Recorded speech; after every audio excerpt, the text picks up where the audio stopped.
اعوذ باللہ من الشیطان الرجیم میں شیطان مردود سے اللہ کے پناہ مانگتا ہوں۔ وَلُوطًا آتَيْنَاهُ حُكْمًا وَعِلْمًا وَنَجَّيْنَاهُ مِنَ الْقَرْيَةِ الَّتِي كَانَتْ تَعْمَلُ الْخَبَائِثَ إِنَّهُمْ كَانُوا قَوْمَ سَوْءٍ فَاسِقِينَ۔ ہم نے لوط کو بھی حکم اور علم عطا فرمایا تھا، اور اسی طرح اس کو بھی اس بستی سے نجات دی تھی جہاں کے لوگ بدکاریاں کرتے تھے۔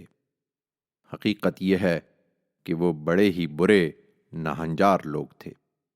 وَأَدْخَلْنَاهُ فِي رَحْمَتِنَا إِنَّهُ مِنَ الصَّالِحِينَ۔ اور دنیا اور آخرت دونوں کے اندر اس کو ہم نے خاص اپنی رحمت میں داخل کیا، اس میں شبہ نہیں کہ وہ صالح لوگوں میں سے تھا۔